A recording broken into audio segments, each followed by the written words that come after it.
Good morning and welcome to the episode of the Adrop Podcast. As we continue our look at Big South baseball, we are joined today by the head baseball coach at High Point University, Joey Hammond, and outfielder Konni Durschlag.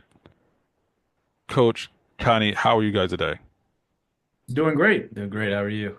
Not bad. Now, Coach, this into your fourth year and having a extensive background in the game, do you still get nervous before the season starts?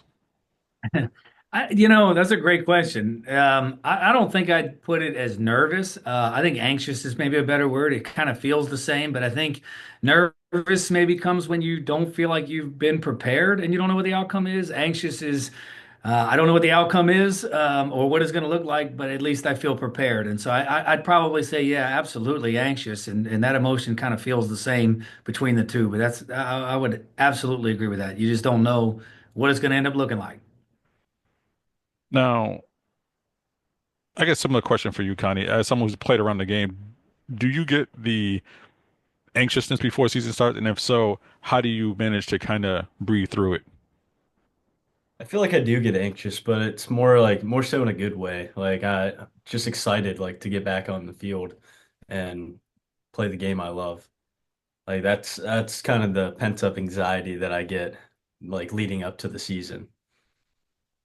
Now, Coach, as someone who definitely, like I mentioned, you have a long career in baseball and being in pro baseball. What would you say is your fondest memory as a player? Oh, it was 100 years ago.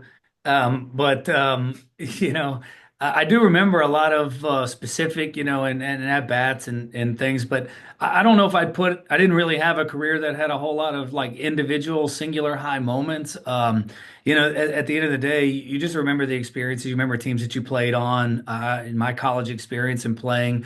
And make it to an NCAA regional was awesome. But I will tell you, there's no gratification better than as a coach, to be honest with you. So I think when it's all said and done, and I'm going to remember some of these things from a coaching standpoint in terms of emotions and feelings. And part of that's just being older and recognizing the moment. I think when I was younger, I just thought I could just play every day and maybe didn't really appreciate it quite as much as maybe I do now. So a lot of highlights, obviously, but I think it's more a matter of seeing the successes of these players. I get more excited about those than I do anything else. Now, a follow-up question for you, Coach. After 1,100 hits in pro baseball, did you keep any of the baseballs, any of the jerseys, any of the hats? And are they framed? Are they in a box? Yeah, well, they're not framed. I do have some of them, and but I don't have a trophy room or anything like that. But I do have my thousandth hit. I think that was something that I do remember that.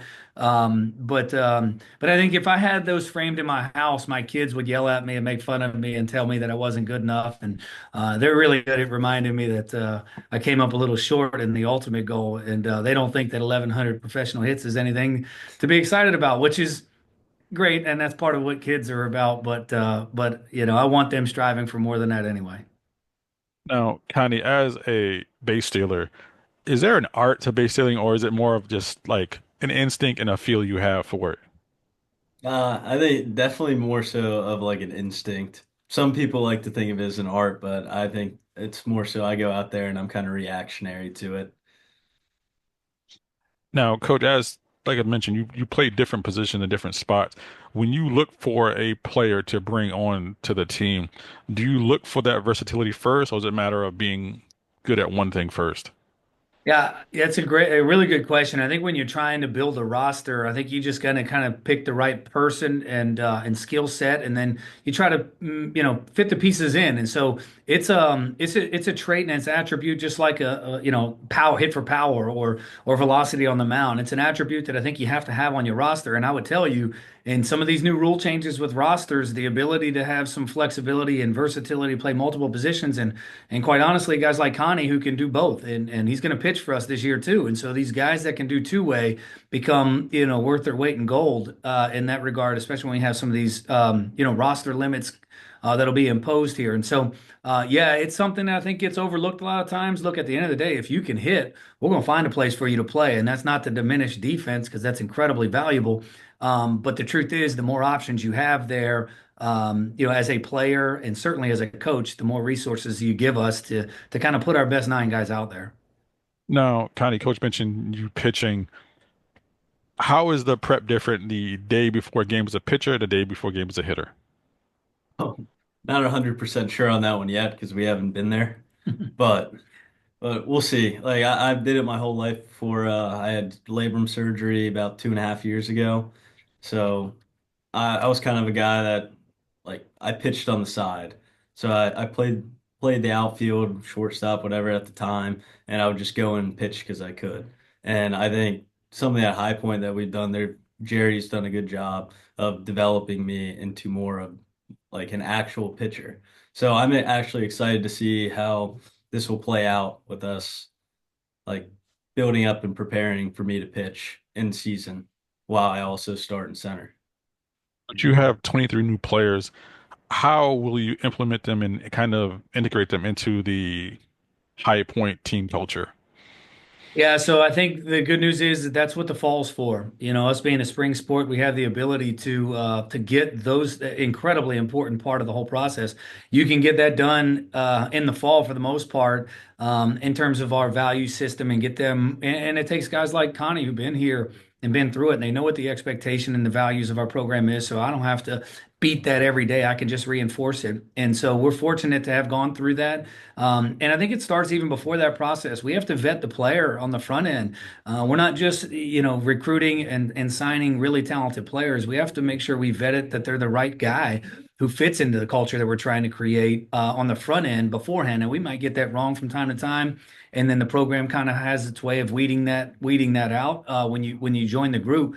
And then lastly, when it transitions into the spring, I say this a lot of times, like, we can build a culture all we want and the things that we value, but like the reality is what made last year's group unique and different was how they dealt with adversity. When you get punched in the face, that's when you find out what your team's really capable of. I feel really good about this year's team, but the truth is, we won't know until you get punched in the face. And so I actually look forward to that opportunity to get punched in the face to see how these guys are going to react and respond. And at that point, I'll be able to speak really clearly on what I think this team's capable of doing versus what the team did, last year. Connie, when you look back at that tournament run, was there a point early on in that tournament where you kind of felt that this team was going to go on and do big things? In the Big South tournament, Yes. uh, when we went down 7-0 to Charleston, I said I knew right then and there. I was like, we're not losing to these guys, and we're gonna win this thing. I You, could you feel could have it. told me that. Yeah, you didn't think I so? mean, I I felt it. definitely felt it, but like I'd have felt a lot better if I was you would have out, told me I was that. out in center field, and I was like, I can't believe we just went down 7-0 to these guys. I was like, we are coming back, and we are winning this game. And I knew like 100% of my heart until the ninth inning when we gave up the lead again, and then that's when I was like, oh God. But when Eric Rins hit that walk-off home run, that was like I knew for sure we were gonna make a little run. Coach, with the ball in the air, speaking of the walk-off, one, did you know it was going? And two, what crossed your mind as you heard the sound of the ball hit the bat and the ball just jump off the bat?